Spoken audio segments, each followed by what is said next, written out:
사람이 말을 하면 쳐다봐야 될 거 아니야.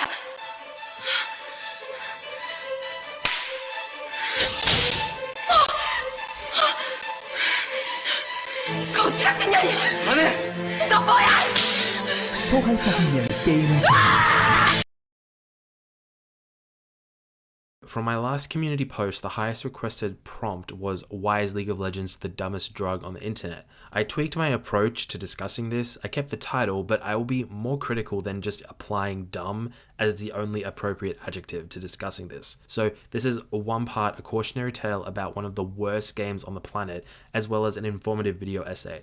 Even when you feel low, you can still go. Even when you feel slow, you can still go. Even when there's no hope, you can still go. I never answer to no, and I still go.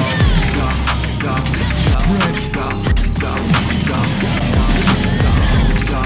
go, go, go, go. Hustle hard, hustle every single day. I'll be making moves till I'm buried.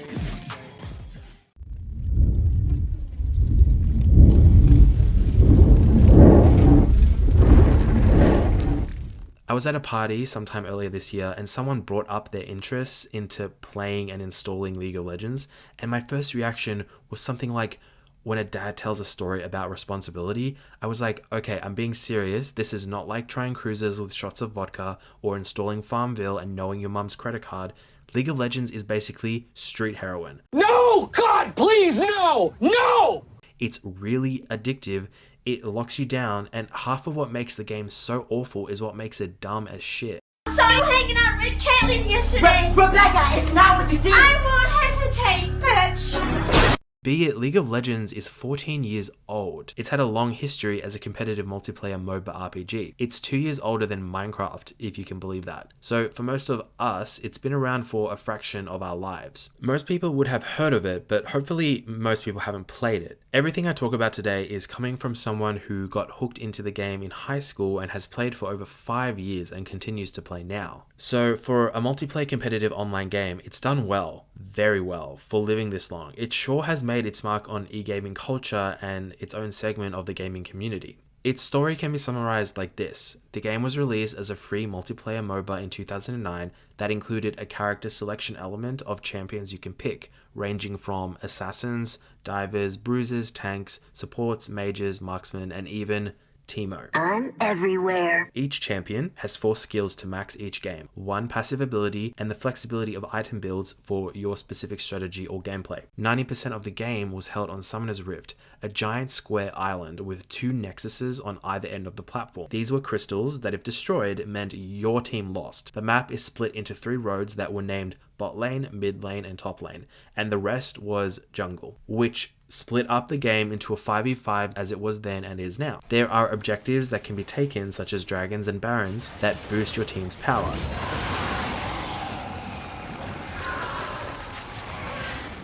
Each road has some towers that need to be destroyed in order to make it to the enemy's team's base. Every couple of seconds, minions spawn, which drop the money you would need for item purchase. So bruisers and tanks tend to live top lane, jungle is sort of a wild card, mid tends to be assassins or mages, and bot is the duo lane with an ADC, which stands for attack damage carry. These champions are grey lead pencils at the start, and netherite swords by the end of the game, and the support which supports.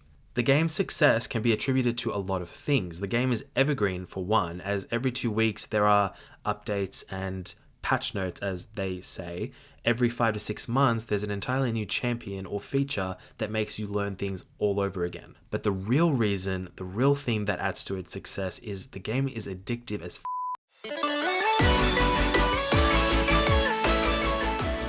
For all of League of Legends' flaws, clearly it has enough going for it to keep it with such a regular fan base and regular player base. It has an insane competitive division and even a yearly professional scene. It has some of the most detailed and impressive lore and backstory to deep characters with very unique abilities and just stories to tell. Never one Without the other.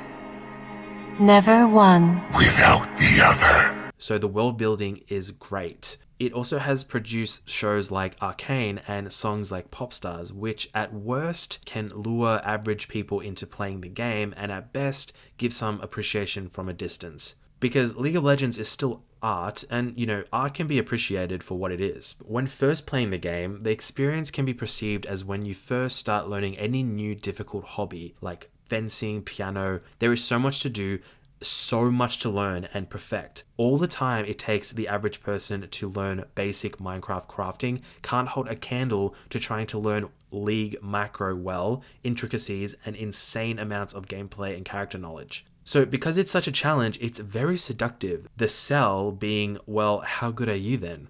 It's predominantly occupied by the male gaming community, which doesn't help its insanely competitive nature, because everyone wants to be the best, everyone wants a pentakill, and get praised for turning the male fantasy of playing video games for a living into a paid professional career.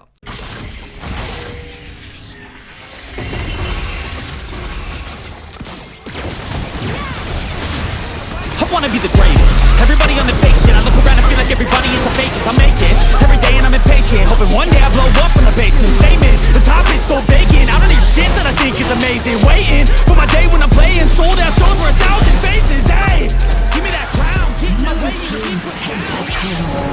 As much as that also appeals to me for the same reason as the next guy, but unlike the next guy, I'm able to acknowledge its very deep flaws and thus not recommend it to anyone. Because it's too late for me, but it's not for you.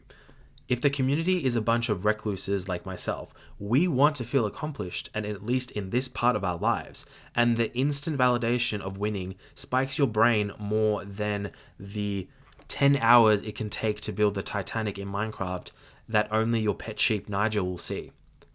So what's happening, Nigel? You good? Okay, Nigel.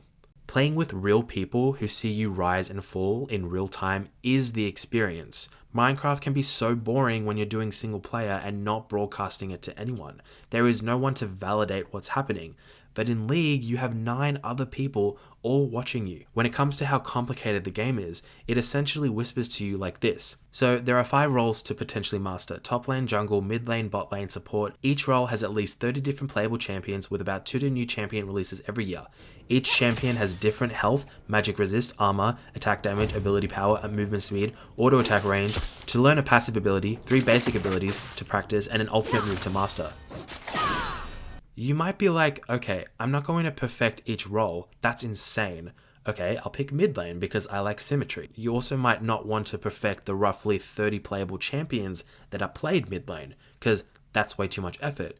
You might pick just one champ that is a mage that you like their haircut or whatever. Well, then you still need to learn all that champion's abilities, passive and ultimate, how your champion interacts with all 164 potential characters on your team, 159 potential characters the enemy team picks, including all champs potentially played in all other lanes, and how these interactions change as the game progresses from level 1 to 18. You also need to learn your one champion's customizable rune page, which can be modified before any game, the 9 summoner spells you can pick, the leveling system that is most appropriate, what items to build. So to illustrate the degree to just how insane this complexity is, I looked it up and apparently someone has already done it, and there's like 46 quadrillion possible combinations for one League of Legends game. Whether that's correct or not, I don't know. Not to mention knowing how to last hit, how to gank, how to reset, how to duo, XP, kill steal, what is your AP ratio, what is blue buff, red buff, what are the different dragons. What do you think, Nigel? Do you want to play League of Legends?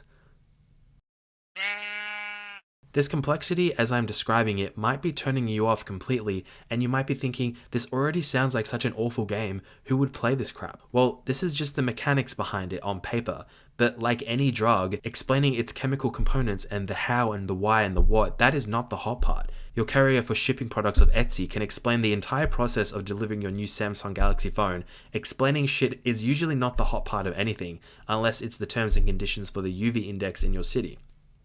Okay, let's see. Yikes. When you take the drug that is League of Legends, that's when your brain is set on fire, not me explaining that you need a master's in physics to play.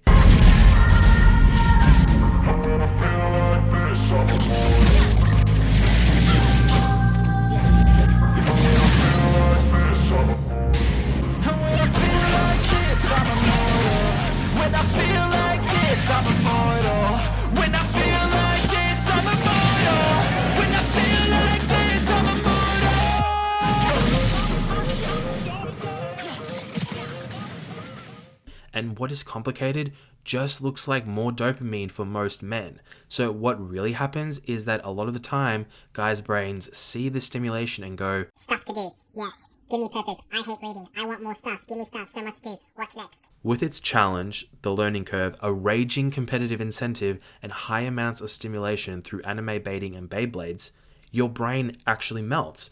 Not to mention, the game itself demands a lot of focus, is an extremely fast, high intensity, high adrenaline sport.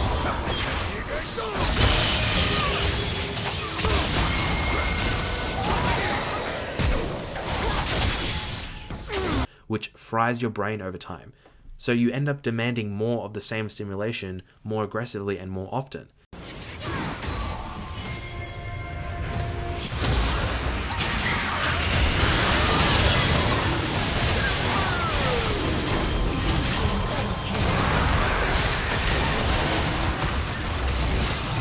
So it's clear that it's kind of like a real drug. And if you're one of the unlucky ones like me, it's just not worth it. Just don't.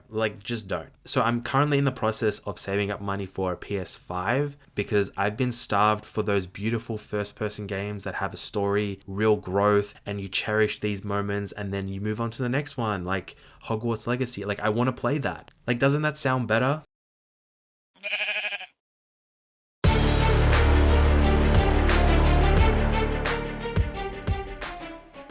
Like any normal drug, League has distilled distinct highs and lows. The highs is what I've mostly already described: competitive, immersive, etc. If you manage to put in the massive amount of effort to be good at the game, when winning can make you feel like you're flying, moving worlds, being like a demon or a god.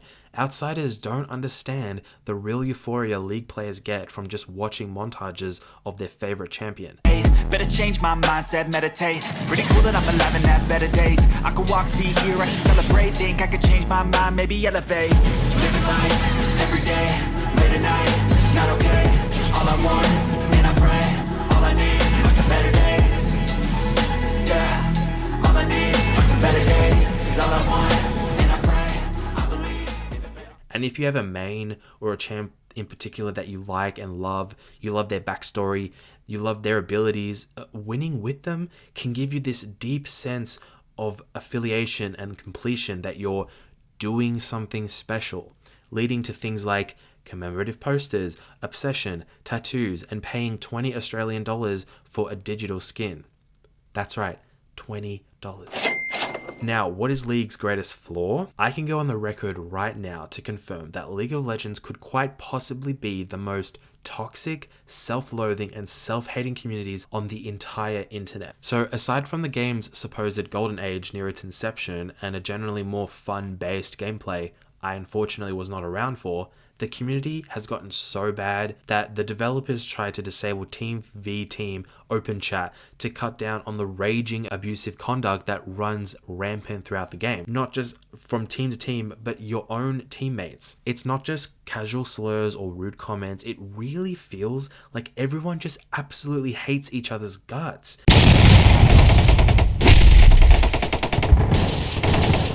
And even as a longtime player, even I'm beguiled by this behavior that I've been forced to participate. And I made this comparison in my head, so I'll bring it to you. League is like the exact polar opposite of the Lofi community. Just look at these comments.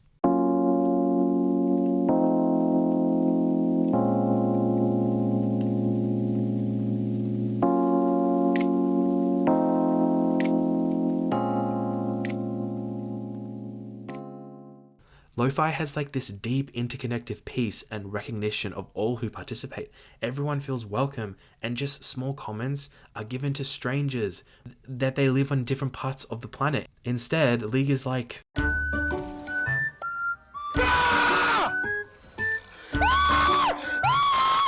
sat in lane for 3 minutes. What do you want me to fucking do? Teleport under tower and dive and feed like a dumb like you?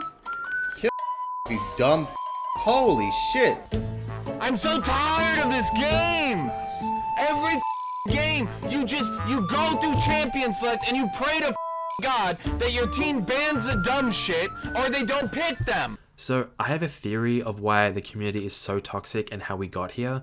Most people play alone and don't duo or team play, which is an entirely different analysis. But solo queue is by far the most popular player assembly, which means you're alone. As in, you didn't log on with friends and you don't know who you're playing with. And it all starts with clicking the accept button.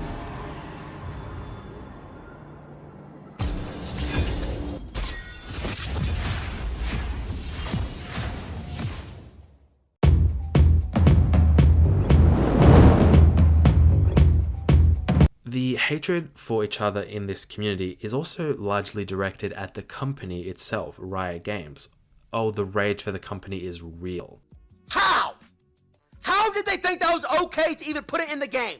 I'm so sick of this company. They're trash! Fix the game! It sucks playing the shit! And I'm fucking addicted! So I can't quit! This is due in part with Riot being shown to consistently put profit over their player base. They aren't sole blame for the game's toxicity, that would be unfair, but they are at fault in other places such as shameless promotion of skin lines at the cost of gamer satisfaction, not listening to in-game complaints even from people in the professional scene, and refusing to admit that the game is fundamentally unfair.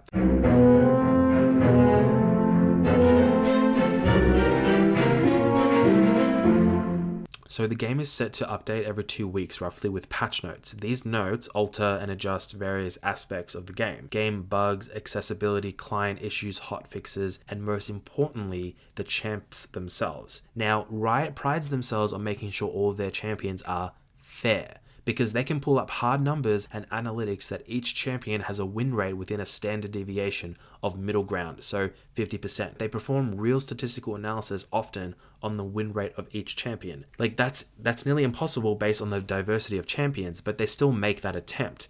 The issue is that even though mathematically champions are aforementioned fair, practically the game is so unfair it's unbearable.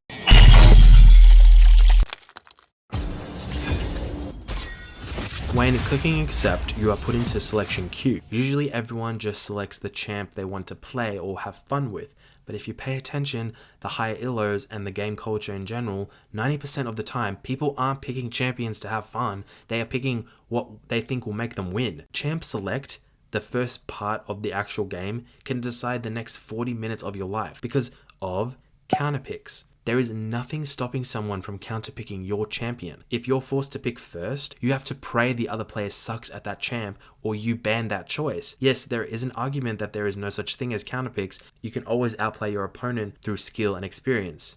And some champions have ways to mitigate hard matchups, but not all of them. In top lane, if someone locks in Garen and someone locks in Vayne, that's GG. Fiora beats Tom Kench beats Irelia beats Cho'Gath beats Ornn. In mid lane, Akali beats Yasuo beats Zoe beats Aurelion Sol. It goes on. And so because there's nothing stopping counterpicks, this obviously makes players upset. Through no fault of their own, they are condemned to play 30 minutes of a game they will definitely suffer through, probably lose, and made to feel helpless. There are exceptions to the rule, but the rule is still that because there are counterpicks to champs which are designed to outplay, outfarm, and punish anything the other champ can do, for like 20 to 30 minutes, if counterpicks exist, that means the game's rules can be abused and is thus unfair. Because average games are so long, it's easy to get angry, or tilted, as is part of the culture, for losing and thus wasting your time. Bastards, Riot! Such a waste of time, man. Every time. Such a waste of time every game, bro. After champion select is finished, depending on if you're counterpicked or not, let's say you're playing mid lane, you pick Syndra, and then the opponent picks Zed, which is like the worst case scenario, Syndra would have such a hard time. The unseen blade is the deadliest. She can't farm, she can't hit her stun, she can't dash away, she can't point and click her non-ultimate abilities, but okay, let's say it's not a counterpick and it's a semi-even matchup, like Lux and Zoe. Let's light it up! Yes, this'll be fun, right? Both farm the same and both require skill shots, but let's say Zoe's jungler is a Nunu and Lux's jungler is a Bel'Veth. Well, Nunu can easily gank, securing a solo kill for Zoe. So after first blood is drawn, Zoe gets 400 gold, is able to make more money from the wave, takes more XP, is able to reset and buy more items. Lux is left with no gold, less XP, her tower suffers, and now Zoe has an advantage of ×1. And that whole process can happen again now, even without any jungler's intervention, because Zoe has so much more power over Lux. From one kill, the rest of the game can be decided, and this blueprint can carry all the way to the end, meaning Lux had a goddamn awful game. It sucks! Blame the shit! While Zoe was having the time of her life. And they weren't even counterpicks, yet there was so much suffering involved because of one kill. Without a doubt, the way that this scenario would play out in the game would be that Lux in chat would resent Bel'Veth for not being there when Nunu was, which makes no sense since Bel'Veth is slow and is not even a gank jungler. Bel'Veth would resent Lux for dying, even though Lux couldn't know and predict accurately the whole time where Nunu would be and when he would gank. Meanwhile in top lane, Quinn is crying because someone locked in Irelia, and all the time Nunu was spent helping Zoe, he wasn't helping Quinn. So now Quinn hates Nunu even though Nunu physically cannot gank 2 lanes at the same time. And in bot lane, it's 0 and 6 because the support went AFK on Lux's team. And then 10 minutes later, Bel'Veth kills Nunu in his jungle and Nunu blames Zoe for not rotating. And this, ladies and gentlemen, is a very classic League of Legends game. 0 appreciation, 100% resentment, everyone is running around like chickens, and the vague and useless question of who's to blame can't be answered. Of course, in-game, the answer is as simple as... I don't know if this is a male thing, but I've seen so little time players either brushing off mistakes or taking blame for anything. It's always someone else's fault, and it's told in the most deeply antagonizing way possible. Like, even if someone made a mistake or did something bad, the way that the person is punished for it is so cruel. But in reality, the previous scenario, the fault is actually nobody's, it's just unfair. The consequences of losing are so devastating, the margin of error is so crushing. It's hard to find any enjoyment if you're just terrified of losing. Blame implies you did something wrong, but if you did something in reality that was so microscopic, it feels insincere to say that. Then the mean comments that follow are at least unnecessary and at most unjustified. Unlike other games where mistakes are felt in the moment, they shouldn't and don't have such devastating consequences that affect the rest of the entire game. And that's what makes everyone so angry. Ignorance, man, I'm playing with. Like, I'm losing my mind playing with silver players, man. Holy f***ing shit, I'm gonna lose my brain cells. Why there is this rage. If losing feels devastating and there's nothing you could have done about it, you know your game is bullshit. And as the game goes on, death timers go up to a minute. Please f***ing shield me or anything, you stupid bitch! Are you f***ing serious? So you're sitting there with your grey screen, not participating for the next 30 seconds, while the enemy team runs rampant, and you're left to contemplate the meaning of life. Alright, let's see. Urban Dictionary. One of the saddest things I think I ever saw was a Yorick versus a Kayle top lane. And I'm not in the high elo, so I don't know some fancy alternative to explaining this matchup, but if you know what I'm talking about, you know what I'm talking about. It was excruciating. Before level 6, Kayle has no range, and she doesn't have wave clear, and she doesn't have a dash. And as soon as she burnt her summoner spells, Yorick was f***ing her house like it's nobody's business. We devour it. It becomes us. Took her tower before 10 minutes. I'm pretty sure she went AFK after that because she just couldn't take it anymore. They ask you how you are, you just have to say that you're fine when you're not really fine, but you just can't get into it because they... And my entire team was dragging her through the mud, and there was nothing she could do about it anyway.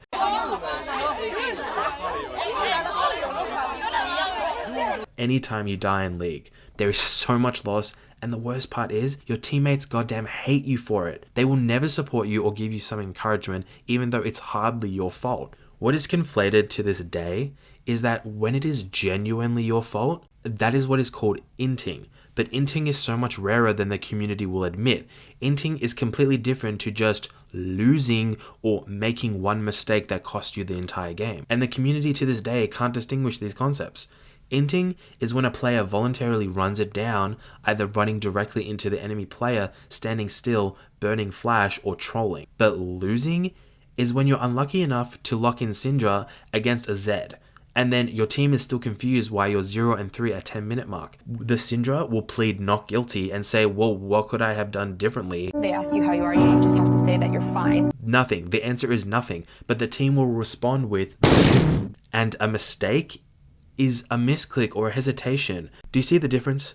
Yet the community treats all of these the same. It's hypercritical on any and all mistakes because the game demands perfection. Yet half the time it's so out of your control, you feel nothing but despair. I can't even explain the chain of blame by association that occurs. Ultimately, the game is addictive because it's toxic because it's addictive, it's fundamentally unfair and feeds into itself. And although I've explained why everyone is angry, as a player, I've tried plenty of times to explain away other people's mistakes on my team, so the person on my team that happened to lose or make one mistake, or whatever is the reason we're losing, is not teared to shreds for their mistakes.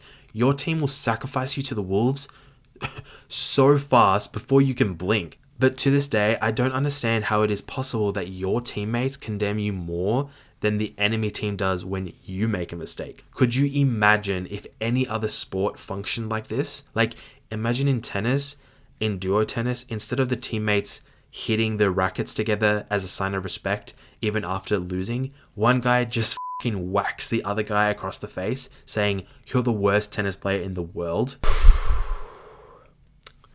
I guess what I'm really saying is, don't play this game, I'm gonna go hang out with Nigel. What do you mean it doesn't look like the Titanic?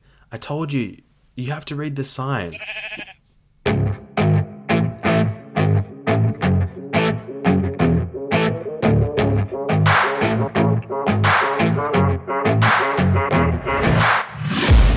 I'm taking shots at the enemy. I'm gonna make it to the top, leave a legacy.